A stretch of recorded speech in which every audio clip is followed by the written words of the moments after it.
君望您啊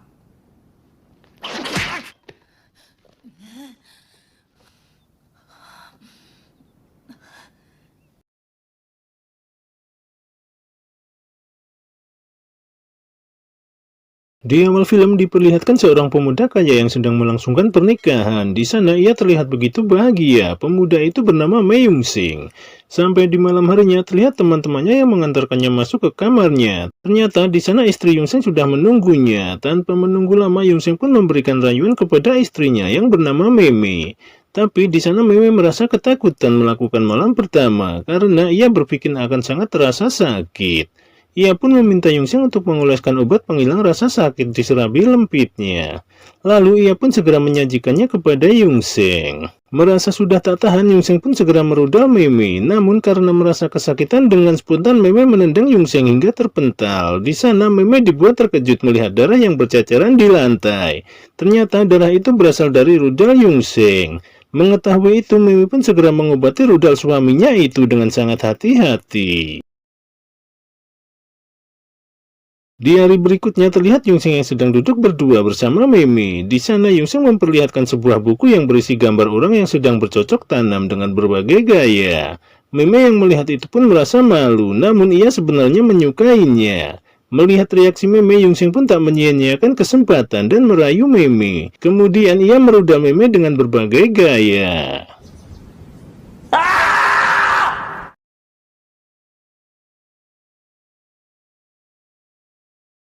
Di hari berikutnya terlihat Yung Sing yang hendak mengembara bersama ajudan kecilnya yang bernama Boy. Di tengah perjalanan ia bertemu dengan seorang pria tua. Pria itu bernama Choi. Di sana Yung Sing meminta Choi membantunya mencari wanita-wanita cantik. Namun bukan jawaban yang Yung Sing dapatkan. Di sana Choi malah pergi meninggalkannya dan mencuri uangnya.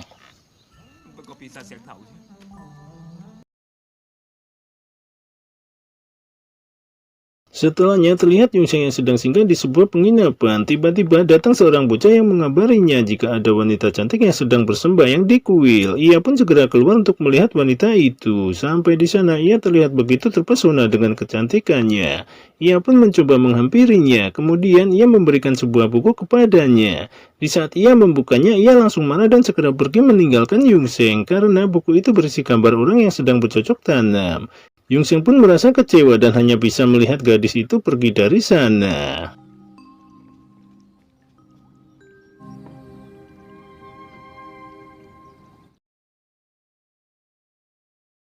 Setelahnya terlihat Yung Sing yang sudah kembali ke kamarnya. Tiba-tiba Choi Kun-lun masuk ke sana. Di sana ia berniat mengembalikan uang yang pernah dicurinya. Lalu Yung Sing meminta Choi untuk mencarikan gadis cantik untuknya dengan imbalan uang yang banyak. Lantas Choi menyarankan untuk melihat wanita penjual kain yang berada tak jauh dari sana. Singkat cerita, malam pun tiba. Di sini terlihat Yung Sing dan Choi yang sedang mengendap-endap di atap rumah. Di sana mereka melihat seorang wanita yang sedang menjemur begitu banyak kain. Tapi hal tak terduga terjadi. Di sana wanita itu terpeleset dan jatuh. Ditambah lagi ia merusak sebuah kain dagangannya. Melihat itu suaminya pun marah besar dan menghajarnya. Tak sampai di situ, kemudian ia merudal istrinya itu dengan begitu buasnya sampai ia berteriak kesakitan. Sementara Yung Sing yang melihat itu pun merasa takjub melihat ukuran rudal pria itu yang sebesar termos air. Tak berapa lama terlihat Choi yang menggantung Yung Sing di sebuah pohon. Di sana Choi mengatakan bahwa Yung Sing tidak pantas bermain wanita karena ukuran rudalnya hanya sebesar tusuk gigi. Lantas Choi mengatakan jika Yung Sing punya rudal yang besar, ia akan membantunya mencari wanita cantik. Kemudian Choi segera pergi meninggalkannya. Sementara di rumah terlihat Meme yang merasa kesepian karena telah ditinggal Yung Sing beberapa minggu. Ia pun berniat menulis surat kepada Yung Sing, namun semua tak sesuai rencana. Karena rasa haus yang begitu menyiksa, akhirnya Meme melampiaskannya dengan sebuah kuas yang ada di tangannya.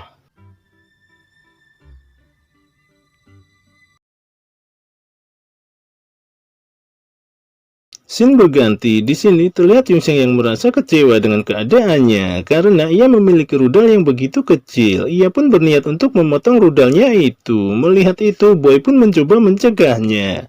Namun sial, pisau itu malah mengenai rudal Boy. Yungseng yang merasa panik pun segera membawa Boy menemui seorang dukun. Di sana dukun itu mengatakan bahwa luka Boy masih bisa disembuhkan. Melihat keahlian dukun itu, Yungseng pun meminta dukun itu untuk membesarkan ukuran rudalnya. Di sana, dukun itu menyarankan agar rudalnya diganti dengan rudal kuda. Tanpa pikir panjang, Yungseng pun langsung menyetujui saran dukun itu. Di malam harinya, terlihat Yungseng yang membawa seekor kuda ke tempat dukun itu. Kemudian, ia pun berdoa kepada leluhur agar operasinya berjalan lancar. Setelahnya, ia pun masuk ke dalam sebuah tong besar. Di sana, ia diminta meminum sebuah ramuan penghilang rasa sakit. Tanpa menunggu lama, dukun itu langsung mengeksekusi rudal Yungseng. Lalu ia pun berniat memotong rudal kuda yang telah disiapkan. Namun kuda itu masih belum pingsan setelah diberi minum anggur.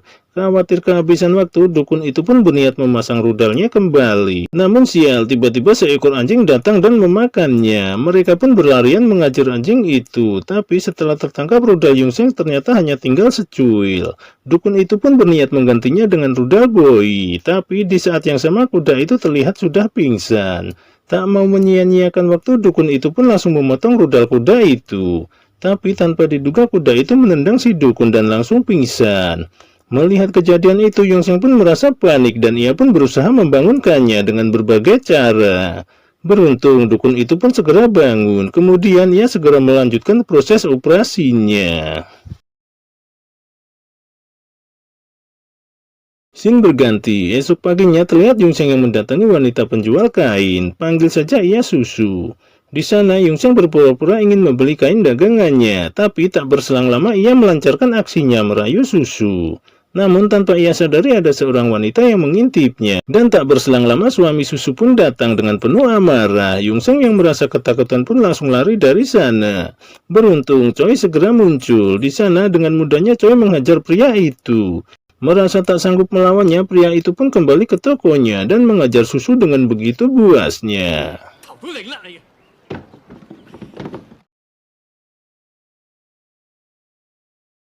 Singkat cerita, malam pun tiba. Di sini terlihat Susu yang sedang berada di kamarnya. Tiba-tiba Yungseng kembali mendatanginya. Di sana ia kembali merayu Susu. Namun di sini Susu mengatakan jika suaminya memakaikannya segitiga besi. Melihat itu, Yungseng pun meminta bantuan Choi untuk membukanya, karena Choi ahli dalam bidang itu dan tak butuh waktu lama, segel itu pun kembali terbuka. Tak mau menyia-nyiakan kesempatan, Yungseng pun langsung merudal Susu dengan berbagai jurus, tapi lagi-lagi si gendut mengintip dari kejauhan.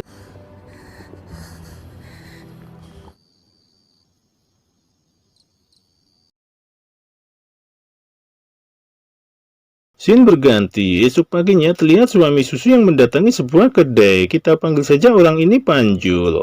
Ternyata ia berniat ingin menghabisi Yungseng, tapi sial, Choi selalu berada di samping Yungseng. Melihat keberadaan Choi, Panjul pun tak berani mendekati Yungseng. Di sana ia malah meminta sejumlah uang kepada Yungseng dan berjanji akan menyerahkan istrinya. Mendengar itu, Yungseng pun menyetujui permintaan Panjul. Kemudian Panjul segera pergi dari sana. Singkat cerita, malam pun tiba. Di sini terlihat wanita yang sedang termenung sendirian. Dengan langkah pelan, Yungseng mendatangi wanita itu. Entah siapa lagi wanita itu. Tanpa banyak bicara, Yungseng langsung menyosornya. Tak disangka, wanita itu pun terlihat menikmatinya. Tanpa diminta, wanita itu pun langsung menanggalkan pakaiannya dan menyajikan onderdilnya kepada Yungseng. Melihat itu, rudal Yungseng pun langsung bergejolak dan tanpa banyak bicara, ia langsung merudal wanita itu.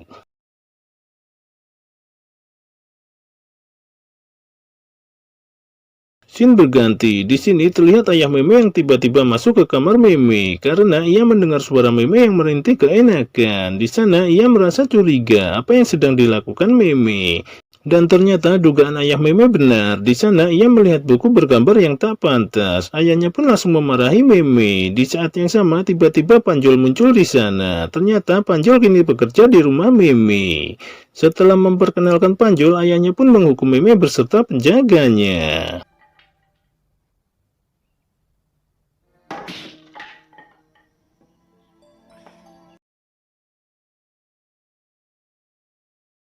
Singkat cerita, malam pun tiba. Di sini terlihat Meme yang hendak berendam di sebuah bak mandi, tapi tanpa ia sadari Panjol melihatnya dari kejauhan.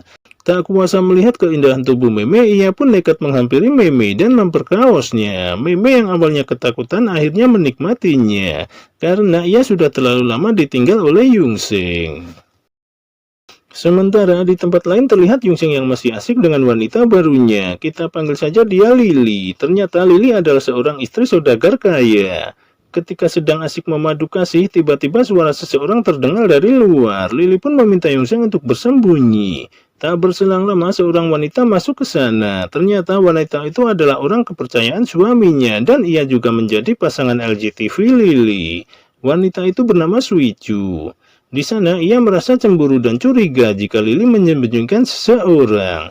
Suicu pun berusaha mencarinya, sampai pada akhirnya ia menusuk sebuah kotak besar yang ada di sana. Dan ternyata dugaan Suicu benar. Di sana ia melihat darah pada pisaunya. Ia pun segera memerintahkan para ajudannya untuk membawa kotak itu ke suatu ruangan.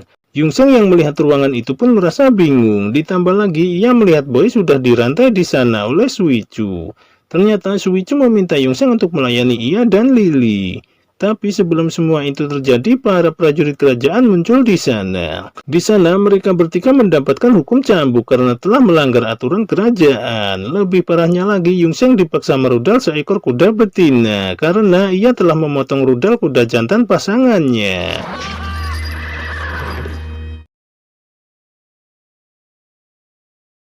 Scene berganti. Di sini terlihat Panjol dan Meme yang pergi berdua meninggalkan desa karena Meme telah mengandung anak Panjol dan tak ingin menjadi omongan warga desa. Tapi di tengah perjalanan tiba-tiba beberapa orang menangkapnya dan membawanya pergi. Ternyata Panjol telah menjual Meme ke sebuah tempat bordil. Tak terasa hari pun berlalu. Di sini terlihat Yungseng yang terlihat kurus pucat pasi mendatangi Choi. Ternyata ia meminta Choi untuk mengobati rudalnya yang sudah tak perkasa lagi. Lantas Choi menyarankan agar Yungseng pergi ke sebuah rumah bordil di ibu kota. Di sana ada seorang dokter wanita yang bisa mengobatinya. Tanpa menunggu lama, Yungseng pun langsung mendatangi tempat itu. Sampai di dalam, rudalnya pun langsung diperiksa oleh beberapa orang wanita. Kemudian ia diminta untuk masuk ke sebuah kamar. Ternyata orang yang dimaksud adalah Meme. Awalnya mereka tak mengenali satu sama lain. Namun karena Meme hendak mengetes fungsi rudal Yungseng, ia melihat sebuah tanda lahir di tubuh Yungseng. Begitupun sebaliknya, Yungseng juga melihat tanda lahir Meme di tubuhnya. Seketika Yungseng pun berteriak sambil meremas melon Meme dengan sangat keras. Meme yang merasa ketakutan pun segera lari dari sana dan masuk ke sebuah kamar. Orang-orang yang berada di sana pun merasa panik akan apa yang terjadi. Sampai pada akhirnya mereka pun mendobrak pintu kamar. Dan ternyata di sana mereka dibuat kaget melihat Meme yang tergantung tak bernyawa. Sontak saja mereka langsung mengajar Yungseng karena ia yang menyebabkan semua itu terjadi.